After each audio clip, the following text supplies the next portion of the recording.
a new month, and so I wanted to do a check-in and just share things that I have finished, things that I am working on. And I did go buy some fabric, so I wanted to share that as well. So let's get started. Okay, these probably are not in order, but like of my finishes, I was thinking about that. Do I share them in order of finishing or do I not? And I don't know if I'll remember what order they're in. But okay, so for Sew a Jelly Roll Day, for National Sew a Jelly Roll Day, I sewed up this jelly roll quilt. So I added sashing and some cornerstones. You can see it there. And so I have a video out for this. So I finished this quilt top. I do not have a back for it yet, so I'll have to go shopping. But I did sew up some binding. So the binding's ready, and then I just lay them like that and fold it over, and then it will sit on my shelf like that. So finish the jelly roll quilt. Excuse me. I made these 16 patches I shared a while ago. These boy kind of masculine scrappy 16 patches. And I had enough to make 2 quilts. So here's one quilt top and here's another.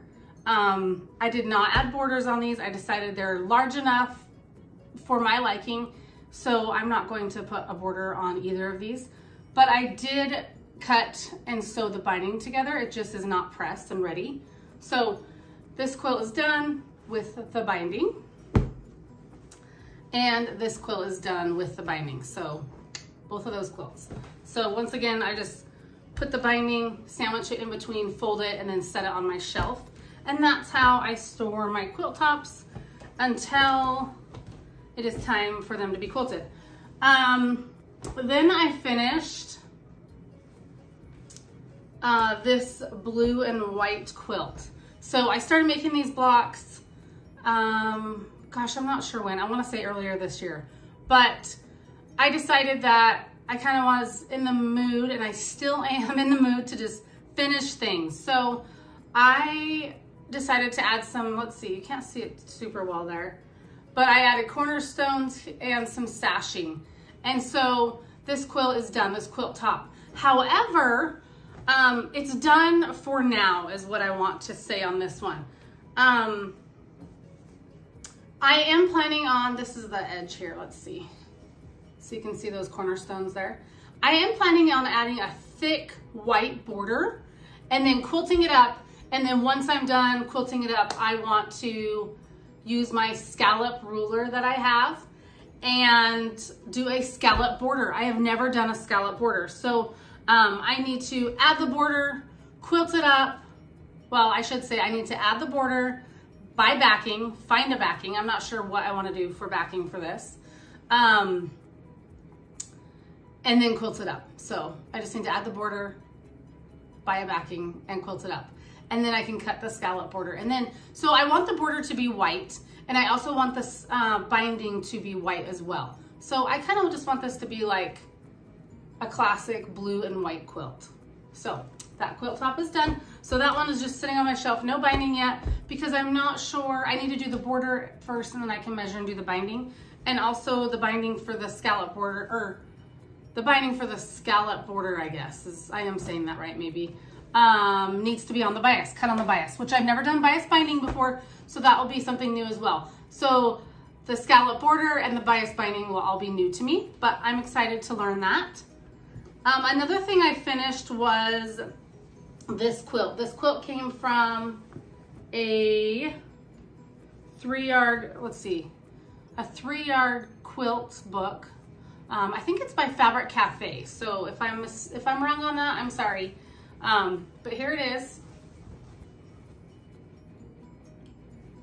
And then I added a large border on the outside just to make it a little bit bigger. So this is just the quilt top. I don't have the binding cut, although I could have done that, but I don't have binding. I don't have backing for this one. But it's just a quilt top that I finished, and I wanted to share this finish. So I really love this blue fabric in this one. And so I like that this 3-yard quilt pattern really just shows off that blue fabric. So all of these are finishes. And then I wanted to bring out this guy. I do have this pattern all cut up. So everything's in this project bag, it's all cut up. I am really excited to make this. However, I have some other things in the works that I feel like I need to get done first. And so like all these quilts that I just showed you, the quilt tops, I was just like, okay, I want to get some projects done before I start a new project. I know that this is technically started because I cut it out. In my opinion, I mark this as started because it's already cut out. But I haven't started sewing, and I wanted to sew this with you guys. So I wanted to make a video and sew this up. So I haven't started yet because there's some other things I'm trying to get finished up. So I'm not sure if I'll get this done, you know, this month or next month. I'm going to squeeze it in. I really want to get this done this year. So we shall see. Okay, something else I started, whoops, I just moved my camera. Something else I started was this. This was actually my great grandma's baking dish, and I love it, but it's really like tarnished and stuff.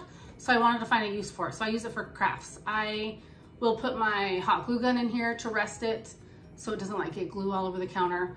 But right now I have fabric scraps. So I cut up all of these 2.5-inch squares. Some of them were just already cut up in a bag. I have a gallon size Ziploc bag that I store 2.5-inch squares in.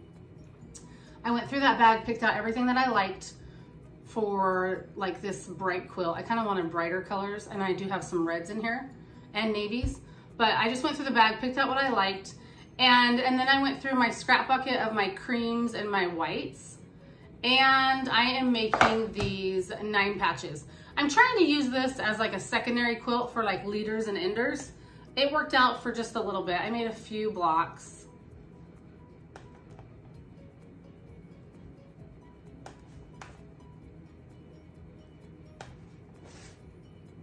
So I don't have an end date for this quilt. I'm just trying to use up some of these scraps.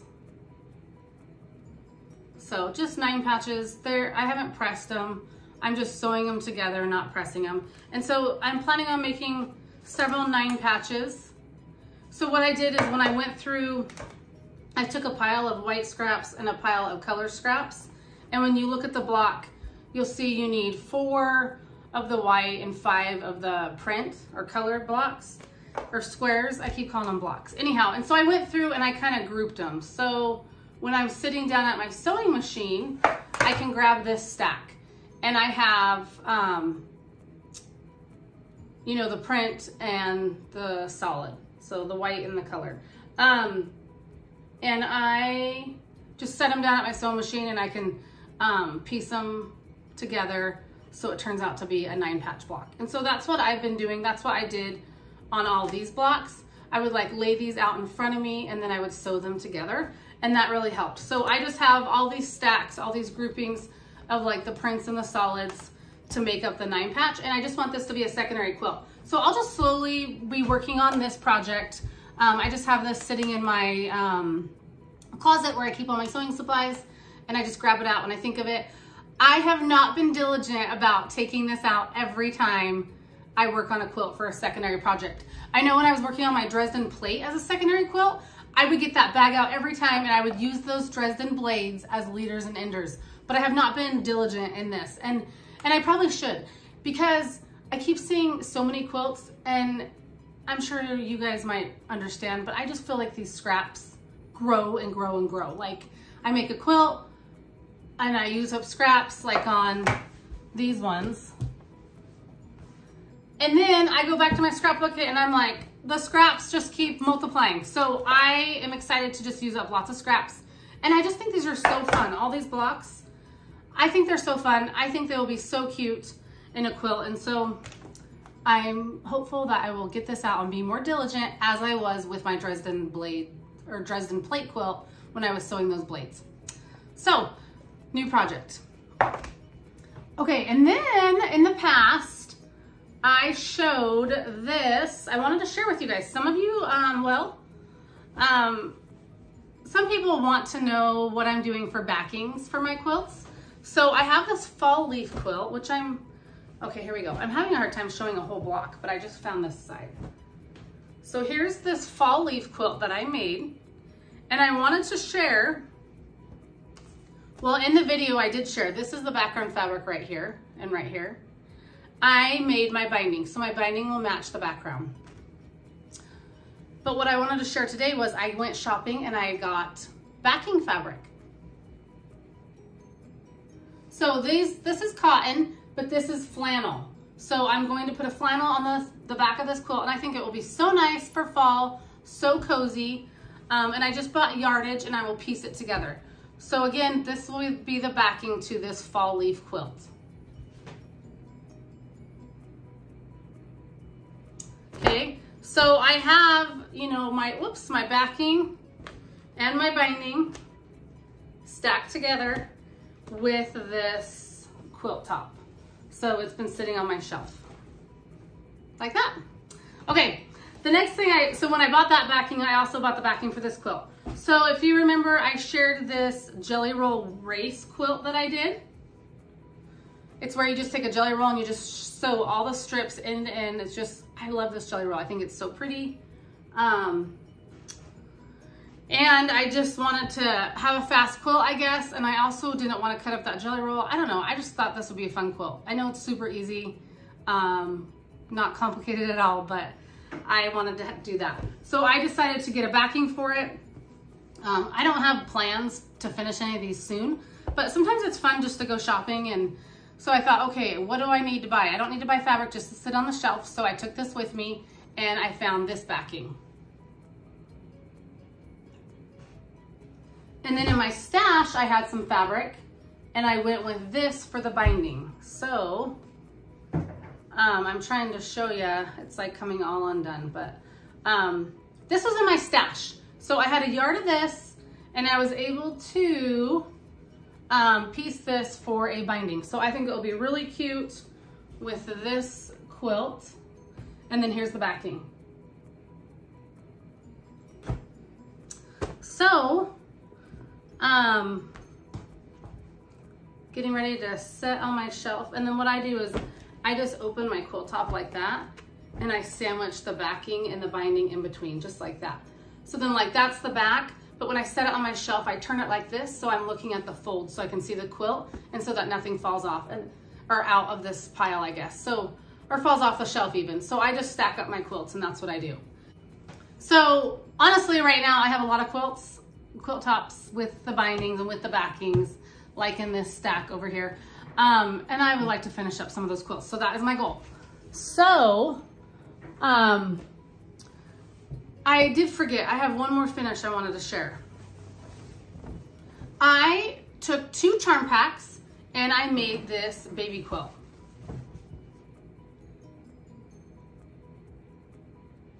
So this will be a really good size baby quilt. And I have a due date for this. So I'm really hopeful to get this done soon, within the next couple weeks. So I can send this out, mail this as a gift. But anyway, those are all my finishes and things that I have done. So I bought backings, I made bindings, I finished a couple quilt tops, I started a new project, and then I just wanted to share that, hey, I didn't forget about this little guy, this little cow. I love this pattern so much. So I'm so excited to make that. So anyway, that's everything I have to share for this month, and I hope to see you guys next time. Thanks so much for watching. See ya, bye.